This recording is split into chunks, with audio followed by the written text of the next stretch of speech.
Mengapa Joe Biden harus menepati batas waktu 1 Mei untuk membawa pasukan pulang dari Afghanistan?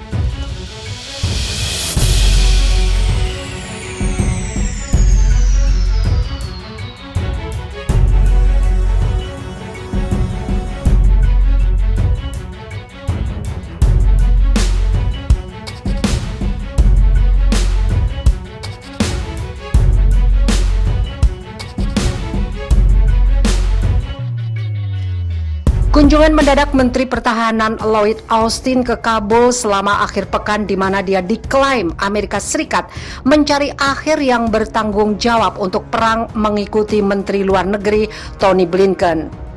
Surat kepada Presiden Afghanistan Ashraf Ghani dan membocorkan perdamaian Amerika Serikat. Langkah-langkah ini memperjelas satu hal, elit kebijakan luar negeri Washington sekali lagi menipu dirinya sendiri. Kali ini untuk berpikir bahwa jika pasukan Amerika Serikat ditahan di Afghanistan sedikit lebih lama, perang saudara yang lebih dalam dapat dihindari, dapat tetap terkendali, dan keuntungan yang telah dicapai orang Afghanistan di daerah perkotaan dapat dilindungi. Kenyataannya adalah apakah Presiden Biden menarik semua pasukan Amerika Serikat atau tidak pada 1 Mei sesuai dengan perjanjian Amerika Serikat. Sesuatu yang dia menjelaskan sebagai tangguh, Afghanistan kemungkinan akan berubah menjadi lebih banyak kekerasan. Presiden Biden harus menerima kesimpulan logis dari kenyataan ini. Satu-satunya variabel yang dapat dia kendalikan adalah apakah tentara Amerika akan menjadi sasaran kekerasan itu atau aman di rumah bersama keluarga mereka. Perang akan terus berlangsung tanpa henti dan dengan demikian pilihannya bukanlah kekerasan versus perdamaian di Afghanistan, tetapi yang paling banyak dialami oleh warga Afghanistan. Realitas yang suram adalah tidak ada alternatif yang bertanggung jawab selain mundur dari Afghanistan. Laporan terbaru dari mandat Kongres Kelompok Studi Afghanistan mengusulkan bahwa penarikan Amerika Serikat harus berdasarkan kondisi. Artinya, itu harus terjadi hanya setelah kekerasan merosot. Negosiasi intra-Afghanistan membuat kemajuan yang signifikan dan menghentikan semuanya. Hubungan dengan Al-Qaeda. Kedengarannya bagus di atas kertas, tapi keputusan sepihak untuk melewati batas waktu penarikan Mei akan menghancurkan proses perdamaian yang sudah terkepung dan Washington akan menemukan dirinya ditarik kembali ke dalam kontra pemberontakan yang kejam.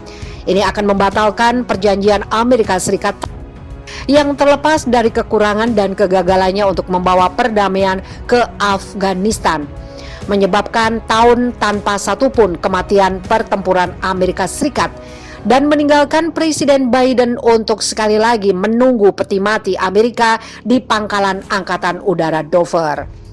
Tinggal di Afghanistan mungkin untuk sementara mencegah merebut kota-kota terbesar Afghanistan, tetapi kekerasan akan meningkat di pedesaan tempat mayoritas penduduk Afghanistan tinggal. Presiden Biden selalu akan diminta untuk mengirim pasukan tambahan ke Afghanistan atau mengimbangi dengan serangan udara karena semakin meningkatkan pemberontakannya. Warga pedesaan Afghanistan akan menemukan diri mereka terjebak dalam baku tembak ketika yang dicemooh melawan pemberontakan yang dipimpin Amerika Serikat yang didukung oleh kekuatan udara yang memekakkan telinga. Perang akan terus berlangsung tanpa henti dan dengan demikian pilihannya bukanlah kekerasan versus perdamaian di Afghanistan, tetapi yang paling banyak dialami oleh warga Afghanistan. Pilihan lain tim Biden sedang mempertimbangkan adalah menggunakan tekanan internasional untuk membujuk Taliban agar menerima perpanjangan 1 kali dari batas waktu penarikan pasukan Amerika Serikat. Setidaknya 6 bulan untuk mencapai kesepakatan damai. Surat Blinken menunjukkan bahwa aspek dari opsi ini sudah berjalan dan dia mengusulkan pertemuan di Turki antara dan berbagai perwakilan pemerintah Afghanistan untuk mendorong tercapainya kesepakatan damai. Turki dikonfirmasi itu akan menjadi tuan rumah KTT ini pada bulan April. Jalan ini ditawarkan sebagai alternatif untuk mempertahankan kehadiran kontraterorisme kecil yang pasti akan menjadi mangsa misi merayap. Para pendukung rencana ini secara meyakinkan berpendapat bahwa kemajuan yang signifikan menuju penyelesaian politik tidak mungkin terjadi sebelum tanggal 1 Mei. Administrasi Biden tampaknya melangkah lebih jauh dengan mengusulkan pemerintahan sementara sebagai bagian dari pemerintahannya bocor rencana perdamaian. Ini adalah rencana taruhan tinggi, imbalan tinggi. Jika berhasil, maka ia menawarkan kemungkinan penarikan penuh Amerika Serikat dari Afghanistan yang lebih stabil. Mitra kontraterorisme yang andal di Kabul dan kondisi minimal diperlukan untuk bantuan luar negeri. Tapi itu adalah jika, dan analis yang sangat besar memperingatkan kemungkinan besar akan gagal. Padahal Presiden Ghani sudah mengisyaratkan penolakannya terhadap rencana perdamaian Amerika Serikat.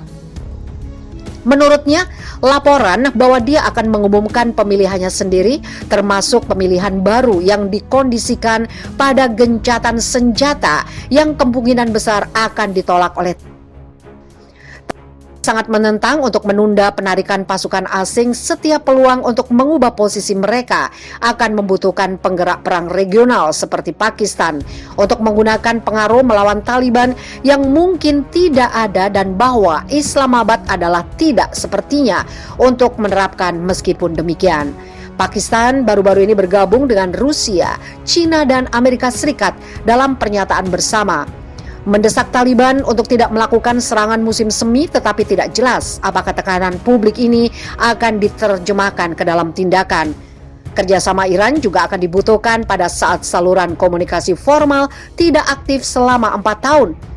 Dan Washington juga Kabul kemungkinan besar harus memberikan konsesi mereka sendiri. Persetujuan oleh Taliban untuk perpanjangan hanya akan mengembalikan semuanya ke titik awal. Kekerasan, korupsi, kronisme, dan ketidakpercayaan yang mengganggu negosiasi Afghanistan saat ini masih akan ada dalam 6 bulan. Administrasi Biden kemudian akan menemukan dirinya lebih berinvestasi dalam konflik yang sulit diselesaikan dan tidak stabil setelah kehilangan jalan keluar yang jelas pada bulan Mei. Penangkapan 22 ini membawa kita ke satu-satunya jalan yang layak ke depan, yaitu menerima bahwa militer Amerika Serikat tidak dapat mendikte akhir negara di Afghanistan. Semakin lama administrasi Biden menunda dalam membuat keputusan yang tidak terhindarkan untuk mundur, semakin genting posisi yang akan ditempatkan pasukan Amerika Serikat, sekutu NATO, dan pada akhirnya masa depan Afghanistan.